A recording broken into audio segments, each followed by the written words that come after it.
ஹல்லேலூயா. நம்முடைய கர்த்தராகிய இயேசு கிறிஸ்துவின் நாமத்தினால் யாவரையும் வாழ்த்துகிறேன். நல்லா இருக்கீங்களா? எங்கெங்க நல்லா இருக்கிறோம்? எவ்வளவோ கஷ்டங்கள் இருக்கு, எவ்வளவோ பாடுகள் இருக்கு, எவ்வளவோ பிரச்சனைக்குள்ள இருக்கிறோம். இவைகள் எல்லாவற்றினாலும் ரொம்ப வேதனையோடு இருக்கிறோம். எப்படி நல்லா இருக்க முடியும் அப்படிங்கிறீங்களா? அப்படி கேட்குறீங்களா? அதாவது பேச்சுக்கு நல்லா இருக்கும்னு சொல்லுவோமே தவிர எத்தனையோ பாடுகள் ஒவ்வொரு மனிதனுக்கும் இருக்கிறது. இந்த சரீரத்தில் இருக்கிற வரைக்கும், இந்த உலகத்தில் இருக்கிற வரைக்கும் மனிதனுக்கு கஷ்டங்கள் பிரச்சனைகள் இல்லாம இருக்கவே இருக்காதுங்க.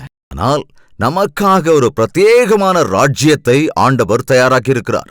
அது கண்ணீர் இல்லாத இடம், கஷ்டங்கள் இல்லாத இடம். அங்கே பசி என்பது இருக்காது, அங்கே இருள் இருக்காது, அங்கே மரணம் இருக்காது, அங்கே வியாதி இருக்கவே இருக்காது. அந்த மகிமையின் ராஜ்யத்திலே நாம் எல்லோரும் நித்திய காலம் நம்முடைய ஆண்டவராய இயேசு கிறிஸ்துவோடே வாழ வேண்டும் என்ற ஆசையோடு இயேசு கிறிஸ்து இந்த உலகத்திற்கு வந்து அந்த ராஜ்யத்திற்கான மார்க்கத்தை காட்டியிருக்கிறார். இந்நாட்களிலே நாம் நம்முடைய நிலைமையை உணர்ந்து நம்முடைய பாவங்களை அறிக்கை செய்து நமக்காக சிலுவையிலே உயிரை தியாகம் செய்து இயேசு கிறிஸ்துவை விசுவாசித்தால் அவர் மூலமாக அந்த ராஜ்யத்தின் வாரிசாகலாம்.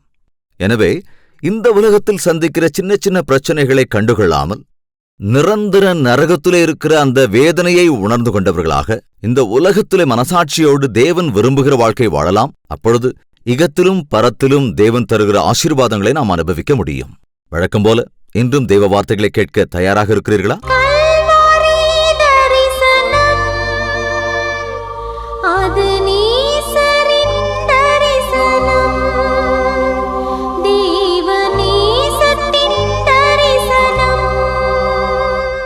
மத்தேயு எழுதின சுவிசேஷம் 15வது அதிகாரம் 21வது வசனத்திலிருந்து வாசிக்கலாம். இயேசு அவ்விடம் விட்டு புறப்பட்டு தீரு சீதோன் பட்டணங்களின் திசைகளுக்கு போனார். அப்பொழுது அந்த திசைகளில் குடியிருக்கிற கானானிய ஸ்திரீ ஒருத்தி அவரிடத்தில் வந்து, ஆண்டவரே, தாவீதின் குமாரனே, எனக்கு இரங்கும், என் மகள் பிசாசினால் கொடிய வேதனைப்படுகிறாள் என்று சொல்லி கூப்பிட்டாள். இயேசு அவ்விடம் விட்டு புறப்பட்டு, எவ்விடம் விட்டு? எருசலேமை விட்டு, எருசலேமிலிருந்து புறப்பட்டு தீரு சீதோன் என்ற பட்டணங்களுக்கு வந்தார். அன்று இயேசுவானவர்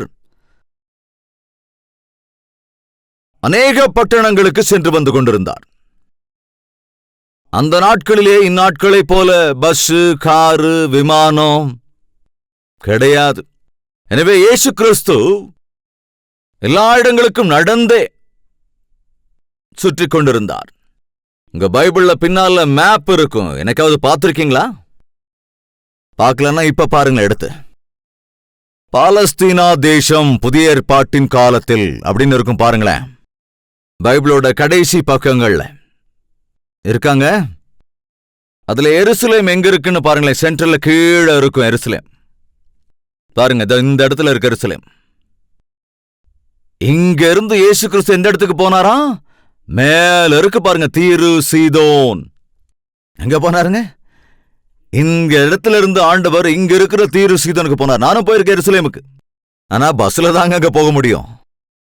ஆனால் அன்று ஏசப்பா இங்க இருந்து கால்நடையாவே நடந்து அங்க போயிருக்கிறாரு. அங்க போற வழியில கானாங்கிற ஊர் இருந்ததுங்க. கானா ஊர் உங்களுக்கு தெரியுதா? உங்களுக்கு திபேரியாவுக்கு பக்கத்துல கானா. கானா எங்க இருக்கு? மேல தீரு மேல இருக்கு. தீருக்கு ஏசு போனப்போ கானால இருந்து அந்த அம்மா தீருக்கு வந்திருந்தாங்க. சோ அந்த அம்மாவும் கொஞ்சம் டிஸ்டன்ஸ் வந்திருக்காங்க. கவனிங்க, ஏசு கிறிஸ்து இங்கிருந்து அந்த ஊருக்கு போயிருக்காரு. அவரை பார்க்கணும்னு அன்னைக்கு விரும்பினவங்க எல்லாம் அங்கிருந்து அந்த ஊருக்கு வந்திருக்காங்க. நிறைய டிஸ்டன்ஸ் பிரயாணம் பண்ணி வந்திருந்தாங்க. இப்படி அதிக தூரம் அடிக்கடி பிரயாணம் பண்றவங்கள பிசினஸ் பீப்புள்னு சொல்லுவாங்க. ஏன்னா வியாபாரம் பண்றவங்க தான் இந்த மூலையில கிடைக்கிற பொருட்களை இன்னொரு மூலையில கொண்டு போய் வித்து, அந்த மூலையில கிடைக்கிற பொருட்களை இன்னொரு மூலையில கொண்டு போய் வித்து, அப்படி பிசினஸுக்காக வியாபாரத்துக்காக மூல மூலைக்கு சுத்திக்கிட்டே இருப்பாங்க. ஆனால் இயேசு கிறிஸ்து அவர் என்னங்க வியாபாரம் செஞ்சாரு? எதுக்காக அவர் சுத்திக்கிட்டே இருந்தாரு? எதுக்கு அவர் அப்படி பிரயாணம் பண்ணிக்கிட்டே இருந்தாரு? எருசலேம்லயே கம்ஃபர்டபுளா ஹாயா, ஏன்னா ஒரு நல்ல ஊர் அது. ஆனா அந்த பட்டணத்திலிருந்து அந்த கானா ஊரெல்லாம் தாண்டி போய், கானானியர் என்றால் அவர்கள் சபிக்கப்பட்ட மக்கள். கவனிங்க, அந்த கானா ஊர் எல்லாத்தையும் தாண்டி அந்த தீரு சீதோன் பட்டணங்களுக்கு போய்கிட்டு இருந்தாராம். அப்படி போய்கிட்டு இருந்த போது தீரு சீதோன் பட்டணங்களின் திசைகளுக்கு போனார். அப்பொழுது அந்த திசைகளில் குடியிருக்கிற கானானிய ஸ்திரீ ஒருத்தி அவரிடத்தில் வந்து, ஆண்டவரே, தாவீதின் குமாரனே, எனக்கு இரங்கும் என்று அந்த ஸ்திரீ வந்து ஆண்டவரிடத்தில் சத்தமாய் சொன்னாளாம். ஆண்டவர்கிட்ட எப்போதும் கூட்டம் இருக்கத்தான் செய்யுங்க. ஆண்டவருக்கு பக்கத்தில் பாடி கார்ட்ஸ் யாரும் இருக்க மாட்டாங்க. அந்த மாதிரி அட்ராசிட்டி எல்லாம் அவர் செய்யலங்க. ஆண்டவர் ஒரு வழியில போனா அவர் பின்னால கூட்டம் கூட்டமா சொன்னாங்க போனாங்க. எதுக்காக? அவருடைய வார்த்தையை கேட்கணும்னு, அவர் செய்கிற அதிசயங்களை பார்க்கணும்னு, அவர் அருளுகிற சுகத்தை பெற வேண்டும் என்று அநேகர் எப்பொழுதும் அவர் பின்னால போய்கிட்டே இருப்பாங்க. அப்ப அந்த அவருடைய 12 சீஷர்கள் இயேசு கிறிஸ்துவை இந்த ஜனங்கள் நெருக்காம அவரை சுத்தி நின்று அவரை பார்த்துக்கிட்டாங்களோ என்னமோ எனக்கு தெரியாது. செக்யூரிட்டி கார்ட்ஸ் மாதிரி நின்னாங்களோ என்னமோ தெரியாது. ஆனா இயேசு கிறிஸ்துவை நெருக்குகிற ஜனங்களை கொஞ்சம் தடுத்து நிறுத்த ட்ரை பண்ணியிருப்பாங்க. சோ இந்த ஸ்திரீ சத்தமிட்டபடி அவர் அருகிலே வருகிறாள். தாவீதின் குமாரனே, எனக்கு இறங்குங்க, எனக்கு இறங்குங்க, என் மகளுக்கு பிசாசு பிடிச்சு வேதனைப்படுத்திக் கொண்டிருக்கிறது. இந்த அம்மாவுக்கு இல்லைங்க வேதனை. யாருக்கு வேதனை? அந்த அம்மாவோட பொண்ணுக்கு தான் வேதனை. பொண்ணுக்கு வேதனைன்னா இந்த அம்மாவுக்கு என்ன வேதனை? எப்போது உணர்ந்திருக்கீங்களா?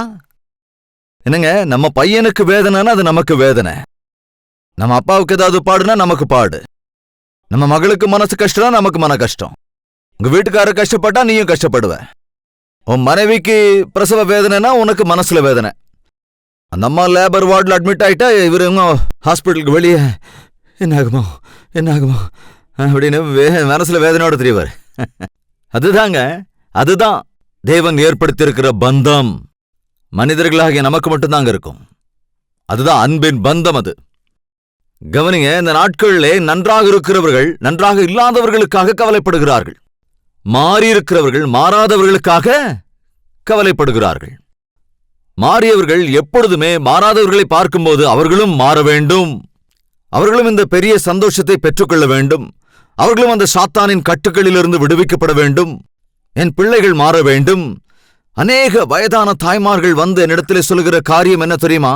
என் பேர பிள்ளைங்க மாறணும், என் பிள்ளை மாறணும். இவங்களே வயசானம்மா, அவங்க பையனும் வயசானவர் தான்.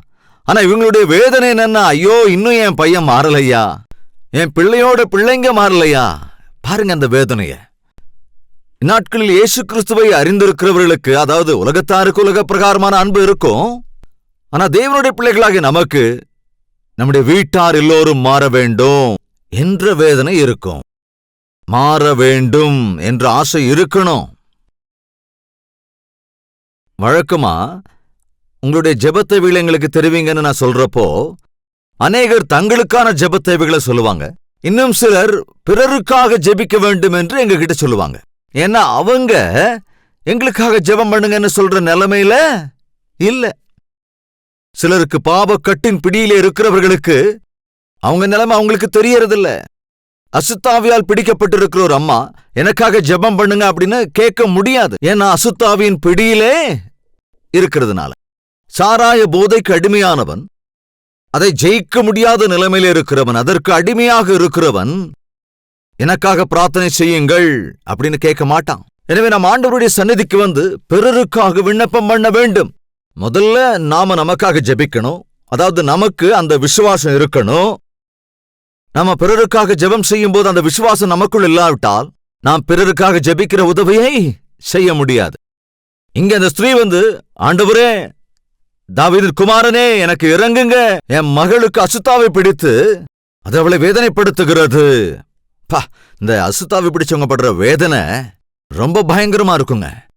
பாவா, அவங்களுக்கு தெரியாது. அவங்க கத்துறது, கூச்சலிடுறது, அவங்க செய்யற இந்த விசித்திரமான காரியங்கள், அவங்க வீட்டையே துவம்சம் பண்ணுவாங்க, இருக்கிறதெல்லாம் உடைப்பாங்க, துணியை கிழிச்சுக்குவாங்க, சத்தம் போடுவாங்க, சாப்பிட மாட்டாங்க, தூங்க மாட்டாங்க. பார்த்திருக்கீங்களா? அவங்களுக்குள்ள இருக்கிற அந்த அசுத்தாவை அவங்களை அப்படியே டார்ச்சர் பண்ணி விட்டுரும், சித்திரவதை செஞ்சு விட்டுரும். அப்படிப்பட்டவங்கள நீ விடுவிக்கணும்னா ஆண்டவர் சன்னதிக்கு வரணுங்க. ஆண்டவர் சமூகத்துல பிரார்த்தனை செய்யணும். அந்த ஸ்திரீ வந்து சத்தம் போட்டுக்கிட்டே வந்தா. அங்கிருந்து தூரத்துல இருந்து, தாவீதின் குமாரனே, தாவீதின் குமாரனே, தாவீதின் குமாரனே, எனக்கு இறங்குங்க, எனக்கு இறங்குங்கன்னு. ஆனா ஆண்டவர் அதை கேட்டு கேட்காத மாதிரி இருந்தாரா தெரியல. ஆனா அந்த அம்மாவுக்கு ஒரு வார்த்தை கூட பதில் சொல்லல. ஒரு வார்த்தை கூட பதில் சொல்லவே இல்லை. நான் வர்றேன், உன் பொண்ணுக்கு சுகம் கிடைக்கும், உனக்கு இரக்கம் காட்டுகிறேன் அப்படின்னு சொல்லல. இங்க இருக்கக்கூடாது போ அப்படின்னு சொல்லல. சாதாரணமா நம்மளை யாராவது கூப்பிடும்போது நம்ம அவங்க கிட்ட பேசாட்டா என்ன நினைப்பாங்க சொல்லுங்க? ஒண்ணுக்கு 3 தடவை இல்ல 5 தடவை கூப்பிடுறாங்க. கூப்பிட்டா கூட நீ அப்படின்னு மூஞ்சி இறுக்கமா வச்சுட்டா அவங்க என்ன செய்வாங்க சொல்லுங்க? அப்படின்ட்டு போயிடுவாங்க இல்ல? கவனிங்க. ஆனா இயேசு கிறிஸ்து அந்த ஸ்திரீயை அவள் உண்மையாகவே நிஜமாகவே விசுவாசிக்கிறாளா, இல்ல போற போக்குல அப்படியே ஒரு லாட்டரி டிக்கெட் மாதிரி அவர் ஒரு வார்த்தை சொன்னா சுகமாயிடும், டாக்டர் ஃபீஸ் மிச்சமாகும் அப்படிங்கிற எண்ணத்துல வந்திருக்கிறாளா என்று சோதித்து பார்ப்பதற்காக அவர் ஒரு வார்த்தையும் பேசல. அவர் பேசலன்னா பக்கத்துல சீஷர்கள் இருக்காங்கல்ல, அவங்களுக்கு டென்ஷன் ஜாஸ்தி. என்னங்க, என்னை தொட்டது யார் அப்படின்னு ஆண்டவர் கேட்டப்போ என்ன இப்படி கேக்குறீங்க? இத்தனை கூட்டத்துல யார் நிற்கிறாங்க, யார் ஒருசுறாங்க, யார் முட்டாங்கன்னு தெரியுமா? இல்ல, யாரோ விசுவாசத்தோடு என்னை தொட்டிருக்கிறார்கள். 12 வருஷம் பெருமாடு உள்ள ஒரு ஸ்திரீ வந்து இயேசு கிறிஸ்துவின் வஸ்திரத்தை தொட்டபோது அவளுடைய நோய் உடனே சுஸ்தமானது, வல்லமை அவரிடத்திலிருந்து புறப்பட்டது என்று வேதத்தில் நாம் வாசிக்கின்றோம். அப்போ அந்த சீஷர்கள் கேட்டிருப்பாங்க, என்ன ஆண்டவரே தொட்டதையான்னு கேக்குறீங்க? நிறைய பேர் தொட்டிருக்காங்களே, நிறைய பேர் தொடுறாங்களே தவிர எல்லாருக்கும் சுகம் கிடைக்கல. நிறைய பேர் அவரை தேடி வர்றாங்க, ஆனா வர்றவங்க எல்லாரும் மாறல. எல்லோரும் அவருடைய வார்த்தையை கேட்கிறார்கள், ஆனா எல்லாரும் மனம் திரும்பல. காரணம் என்ன? உன்னுடைய விசுவாசம். உன்னுடைய விசுவாசத்தின் அடிப்படையில் தான் உனக்கு சுகம் கிடைக்கும். உன் விசுவாசத்தின் அடிப்படையில் தான் உனக்கு விடுதலை. நீ கேட்பவைகளின் அடிப்படையிலே, உன் இருதயத்தில் நீ வைக்கிற அடிப்படையில் தான் உனக்கு விடுதலை கிடைக்கும். கூட்டத்துக்கே வரும். கிறிஸ்தவ பக்திங்கிறது கூட்டத்துல வராதுங்க. அது கூட்டத்துக்கானதில்ல, குலத்துக்கானதில்ல. மொத்தம் வர்றவங்களுக்கெல்லாம் அப்படியே வந்துடாதுங்க. அது தனிப்பட்ட விதத்திலே தேவன் நம் இருதயங்களை பரிசீலித்து நம்மை கண்டு யாருடைய தேவை என்னவோ அந்த தேவைகளை தீர்த்து வைப்பதற்கு தயாராக இருக்கிறார். தாவீதின் குமாரனே, எனக்கு இறங்கும் என்ற போது சீஷர்கள் என்ன பண்ணாங்க? அவள் இயேசுவை கூப்பிடுகிறாள், அவர்கள் இவளை அனுப்பிவிடும் என்று அவரை வேண்டிக் கொண்டார்கள். அவர் காணாமற் போன ஆடுகளாகிய இஸ்ரவேல் வீட்டாரிடத்திற்கு அனுப்பப்பட்டேனே அன்றி மற்றபடி அல்ல என்றார். ஆண்டவருடைய சந்நிதிக்கு நாம் போகிற போது சில நேரங்களிலே ஆண்டவர் நம்முடைய இருதயங்களை ஆராய்கிறார். அதனாலதான் அங்க கவனிங்க, நான் உங்களுக்காக வரலமா, நான் இஸ்ரவேல் ஜனங்களுக்காகத்தான் வந்திருக்கிறேன் அப்படின்னு அந்த ஸ்திரீ கிட்ட சொல்லல, தம்முடைய சீஷர்களிடத்திலே இயேசு சொல்லுகிறார். ஆனா அந்த அம்மாவுக்கு கேட்கும், என்ன பக்கத்துல தான் இருக்கா. அப்படி நிக்கும் போது அவ கேட்கிற மாதிரி தான் சொல்றாரு. அதாவது எப்பாவது நீங்க எதையாவது சொல்லணும்னு நினைச்சீங்கன்னா பக்கத்துல வச்சுட்டே சொல்லிடணும், போக விட்டு சொல்லக்கூடாது. இருக்கிறப்போ ஒரு வார்த்தை இல்லாதப்போ ஒரு வார்த்தை பேசுறவங்களை என்ன சொல்லுவாங்கங்க? பரிசுத்தவான், பக்திமான்னா. பின்னால பேசுறவங்கள, புரணி பேசுறவங்கள, சாடையா பேசுறவங்கள, எங்க ஊர்ல அப்படித்தான் சாடை பேசிக்கிட்டே இருப்பாங்க ஒருத்தர். அதாவது ஜாடையா இந்த வீட்டுல இருக்கிற விஷயத்தை அங்க சொல்லி, அங்க இருக்கிறது இங்க சொல்லி எல்லாருக்குள்ளேயும் சண்டையை மூடி விட்டுட்டு அதுல சந்தோஷப்படுற சிலர் இந்த நாட்கள்ல நிறைய பேர் இருக்கிறாங்கங்க. ஆனா கவனிங்க, இயேசு எப்பொழுதுமே 2 அர்த்தத்தோடு பேசியது கிடையாது. எப்பவும் முன்னால ஒண்ணு பின்னால ஒண்ணு பேசினது இல்ல. அவர் பேசுறது அந்த அம்மாவுக்கு கேக்குது, அந்த அம்மாவுக்கு கேட்கணும். நான் இஸ்ரவேலர்களுக்காக வந்தேனே தவிர உங்களுக்காக வரவில்லை. இப்படி அவர் சொன்ன போது அந்த ஸ்திரீ என்ன சொல்றான்னு பாருங்க. 25வது வசனம். அவள் வந்து, ஆண்டவரே ஆண்டவரே எனக்கு உதவி செய்யுங்க ஆண்டவரே. எவ்வளவு அற்புதமான ஜெபம் பாருங்க. நீங்க ஜெபம் பண்ணணும்னா இந்த அம்மா கிட்ட கத்துக்கணுங்க. நீளமா பெரிய பெரிய பெரிய பெரிய ஜெபம் தேவையே இல்லை. இதுக்கு முன்னால ஜெபத்தில் என்ன பார்த்தோம்? அதுக்குள்ள மறந்துட்டீங்களா? ஆண்டவரே எனக்கு இறங்கும். இங்க என்ன சொல்றா? ஆண்டவரே எனக்கு உதவி செய்யுங்க. சின்ன ஜெபம் தாங்க, ஆனா அதுக்குள்ள அநேக அர்த்தங்கள் உண்டு. ஆண்டவர்கிட்ட போய் நீளமான ஜெபம் பண்ண வேண்டிய அவசியம் இல்ல. விசுவாசத்தோடு கூடுன ஜெபமா இருந்தா போதும். இந்த தடவை என் குமாரத்துக்கு இறங்குங்க, அந்த அசுத்தாவிய துரத்துங்க, எங்க வீட்டுக்கு வாங்க, எங்க ஊருக்கு வாங்க, இப்படி எதுவுமே சொல்லலங்க. அல்லது என்ன பாட்டில கொண்டு வந்து ஜெபம் பண்ணி கொடுங்க, இந்த மாதிரி எதுவுமே கேட்கலந்தம்மா. ஒரே விஷயம் தான், நீங்க எப்படி உதவுவீங்களோ எனக்கு தெரியாது, ஆனா எனக்கு உதவி செய்யுங்க, எனக்கு இறங்குங்க. அவர்கிட்ட வந்து போமா அப்படின்னு சொன்னா கூட காலை பிடிச்சுக்கிட்டாங்க. அம்மா பணிந்து என்ன சொன்னா? காலை பிடித்து பணிந்து, ஆண்டவரே எனக்கு உதவி செய்யுங்க ஆண்டவரே. இப்படி பாருங்க, எவ்வளவு பெரிய விசுவாசம் அந்த ஸ்திரீ விசுவாசம். அந்த விசுவாசத்துல அகந்தை இல்ல, அந்த விசுவாசத்துல சுயநலம் இல்ல, அந்த விசுவாசத்துல அவ்விசுவாசம் இல்ல, விசுவாசத்துல ஒரு பதட்டம் கிடையாது. தன்னையே தாழ்த்தி கொண்டு வந்து ஆண்டவர் பாதத்திலே பணிந்து, ஆண்டவரே எனக்கு உதவி செய்யுங்க அப்படின்னா, அதற்கு இயேசு என்ன சொல்கிறார்? அவர் அவளை நோக்கி, பிள்ளைகளின் அப்பத்தை எடுத்து நாய்க்குட்டிகளுக்கு போடுகிறது நல்லதல்ல. என்ன சொல்றீங்க? நானா நாயா? ஒண்ணு வேணாங்க, ஏதோ ஜெபம் பண்ணிட்டு போலாம் தான் பார்த்து நாய்ங்கிறீங்க. ஓஹோ, எங்க ஊருக்கு வந்து என்னைய நாயின்னு சொல்லுவீங்களா? பிள்ளைகளின் அப்பத்தை எடுத்து நாய்க்குட்டிகளுக்கு போடுகிறது நல்லது அல்ல. அப்படி சொன்னது அவன் என்ன சொல்றான்? மெய்தான் ஆண்டவரே. ஆனா அந்த நாய்க்குட்டிகள் கூட தன்னுடைய எஜமானின் மேஜையிலிருந்து விழும் ரொட்டியை சாப்பிடுமே. ஆண்டவரே எனக்கு அந்த துணிக்க போதும் ஆண்டவரே, எனக்கு அந்த அப்பத்துல ஒரு துணிக்க அளவு போதும், ஒரு சின்ன துண்டு கீழே விழுற துண்டு போதும், அது எனக்கு ஒரு பெரிய ஆசீர்வாதம். நீங்க சொல்றது உண்மைதான், நான் நாய் மாதிரி ஆள்தான். ஆனால் நீரோ எஜமானர் அல்லவா? உம்முடைய மேஜையிலிருந்து விழுகிற துணிக்கைகள் அது எனக்கு போதுமானது. எவ்வளவு உன்னதமான ஒரு மனுஷன் ஸ்திரீக்குன்னு பாருங்க. ஏசப்பா கிட்ட யார் வேணாலும் வரலாங்க, ஏசப்பா கிட்ட யார் வேணாலும் ஜெபிக்கலாங்க. ஆனால் எல்லோரும் ஆசீர்வாதத்தை பெற முடியாமல் இருக்கிறார்கள். காரணம் என்னவென்றால், உன்னை நீ தாழ்த்திக் கொள்ளாமல், உன் முழு இருதயத்தோடு ஆண்டவரை விசுவாசிக்காமல், நீ செய்கிற விண்ணப்பத்தின் தன்மையை நீ உணர்ந்து கொள்ளாமல், நீ கேட்கிற காரியங்களை தேவன் அருளிச் செய்வார் என்று நம்பாமல் நீ கேட்பாய் என்றால் எப்படிப்பட்ட விடுதலையும் கிடைக்காது. எருசலேமுக்கு போயிருந்த போது பெத்லகேம்ல இந்த பெரிய ஹால் சைஸ் இருக்கும் அந்த ஆலயம். அங்க அந்த இடத்துல ஒரு பெரிய ஆலயம் கட்டியிருக்காங்க. அந்த ஆலயத்துக்கு ஒரு பெரிய டோர் இருக்கும். அந்த வழியா நிறைய பேரு குதிரை மேலேயே நேரா ஆலயத்துக்குள்ளேயே வந்துருவாங்களா, நேரா ராஜகுலத்தை சேர்ந்தவங்க. அதனால என்ன செஞ்சிருக்காங்கன்னா, இப்போ அந்த டோர் எல்லாத்தையும் மூடிட்டு ஒரு சின்னதா, அது இந்த அளவுக்கு தான் இருக்கும், சின்னதா இந்த உயரத்துல ஒரு குகை வாசல் மாதிரி இருக்கும். அந்த காலத்துல இருக்கிற குகை மாதிரி அந்த வாசல் மாதிரி வச்சுட்டாங்க. சோ இப்ப யாரா இருந்தாலும் ஆண்டவராகிய இயேசு கிறிஸ்து பிறந்த அந்த இடத்துக்குள்ள போய் பார்க்கணும்னா அங்க குனிஞ்சு தாழ்த்தி வளைஞ்சுதான் போகணும். அது ராஜாவா இருந்தாலும் சரி, ஆறடி மனுஷனா இருந்தாலும் சரி. எனக்கெல்லாம் உள்ள போன தலை தட்டிருச்சுங்க. அவ்வளவு சின்னதா இருக்கும், அதுல குனிஞ்சிட்டு தான் உள்ள போக முடியும். அதே போல தடியா இருக்கிறவங்க நல்லா உடம்பு ஒடுக்கி தான் உள்ள நுழைய முடியும். யாரா இருந்தாலும் சரி, எவ்வளவு பெரிய கிரீட வச்சுக்கிட்டு வந்தாலும் சரி, அவங்க ரதத்திலிருந்து இறங்கி ஆகணும், குதிரையிலிருந்து இறங்கி ஆகணும், தாழ்ந்துதான் போகணும். ஆண்டவராக இயேசுவை பார்ப்பதற்கு யாராக இருந்தாலும் சரி தாழ்த்தி கொண்டுதான் ஆக வேண்டும். தங்களை தாழ்த்தாமல் இயேசுவை காணவே முடியாது. ஏரோது ராஜா, நான் அந்த இயேசுவை பார்க்க வேண்டும் என்று சொன்னான். பார்க்க முடிஞ்சுதாங்க? சிங்காசனத்திலிருந்து இறங்க முடியல. பக்கத்துல 2 கிலோமீட்டர் தான் இருந்தார். ஆண்டவர் பார்க்க முடிஞ்சதா? அதுக்கு ஞானிகள் வந்துதான் சொல்லணுமா? ஏன் போய் பார்க்க முடியாதா? 2 வருட காலம் பிரயாணம் பண்ண ஞானிகள் போய் பார்த்துட்டாங்களே தவிர, பக்கத்துல இருந்தவன் கர்வத்தினால ஏதேதோ கதைகளெல்லாம் பேசினான். அதோடு இயேசுவை கொலை செய்ய வேண்டும் என்று முயற்சி செய்தான்.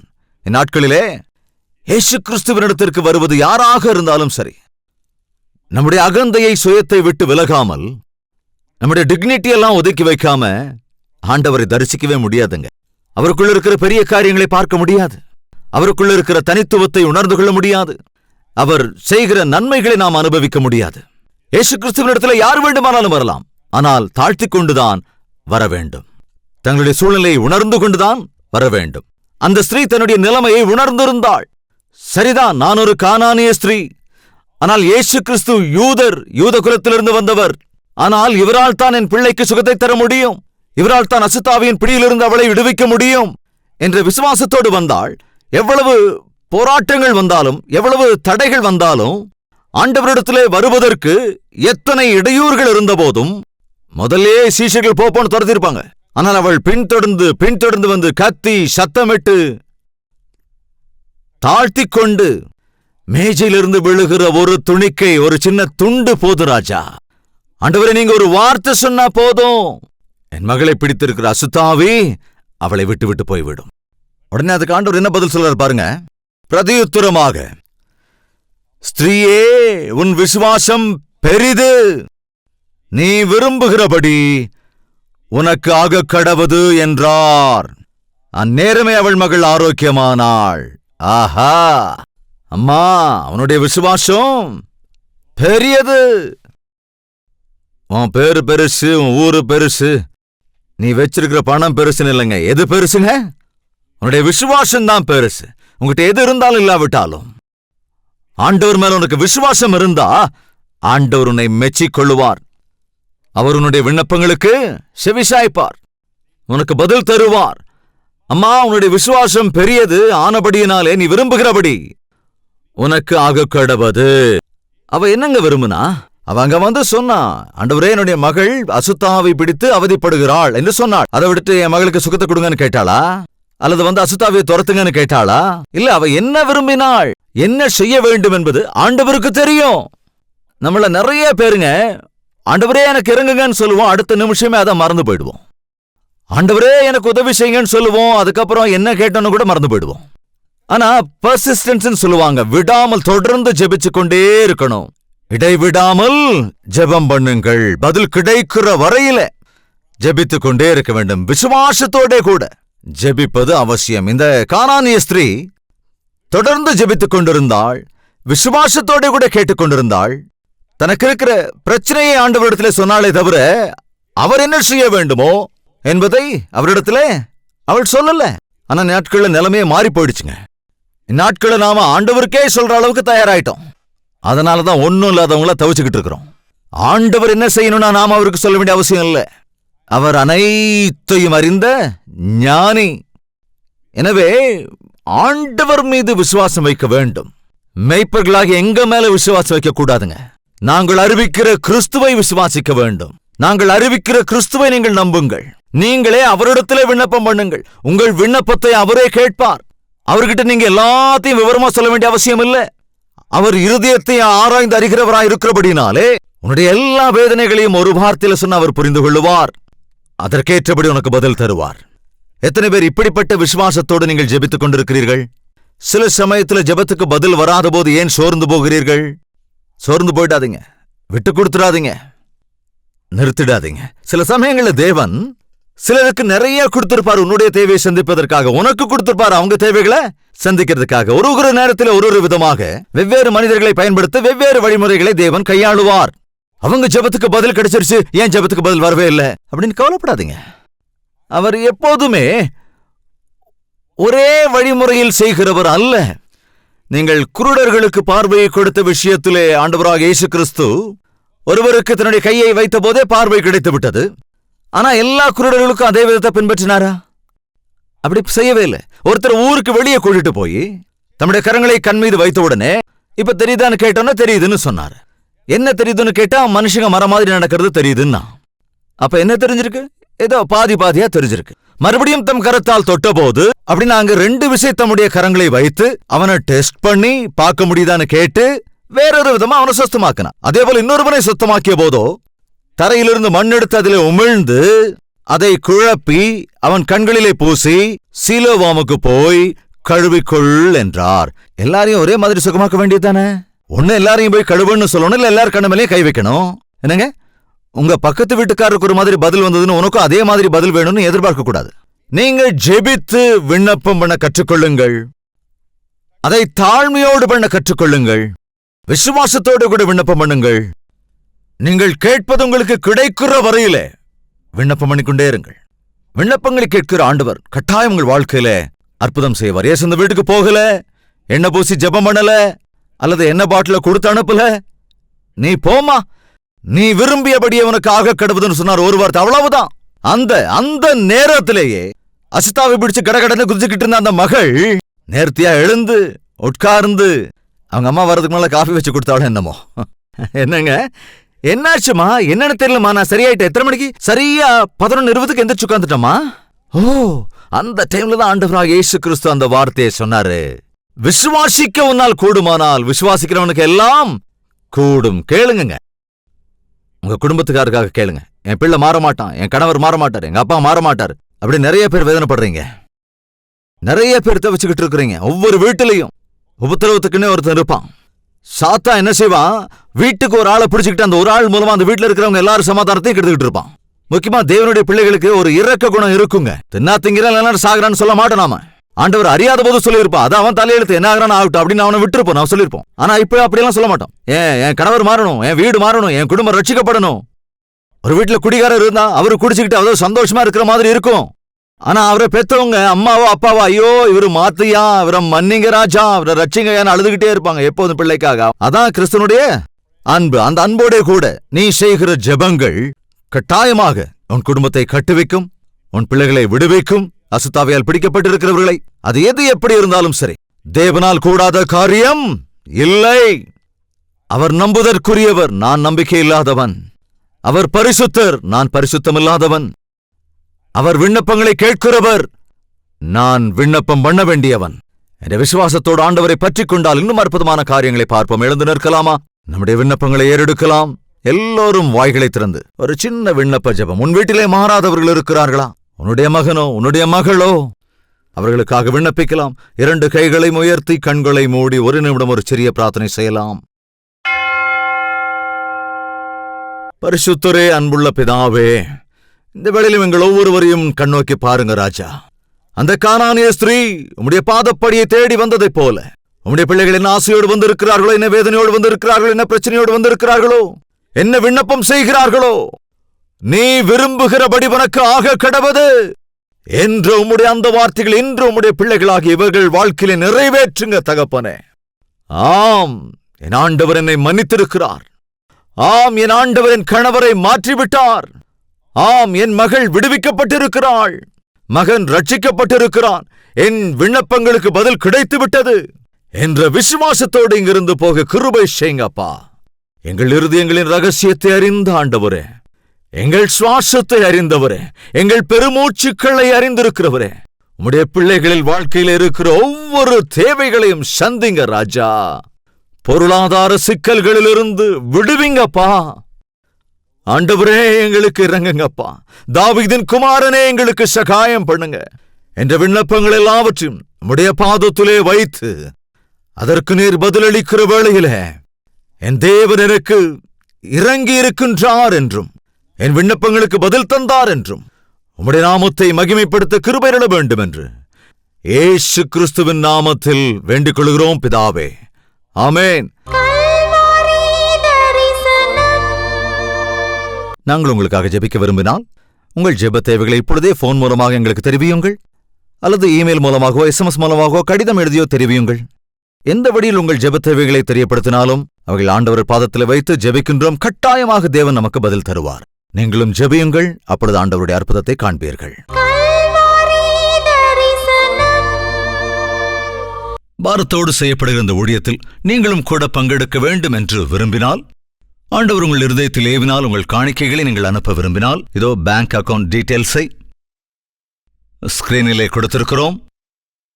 இன்னும் மேலும் விவரங்கள் தேவைப்பட்டால் 8939801234 என்ற நம்பருக்கு கால் செய்யுங்கள். காலை 10 மணியிலிருந்து இரவு 10 மணிக்குள்ளாக நீங்கள் போன் செய்யலாம். சகோதரர்கள் மற்றும் சகோதரிகள் அந்த போனை அட்டன் பண்ணி உங்களுக்கு பதில் தருவார்கள்.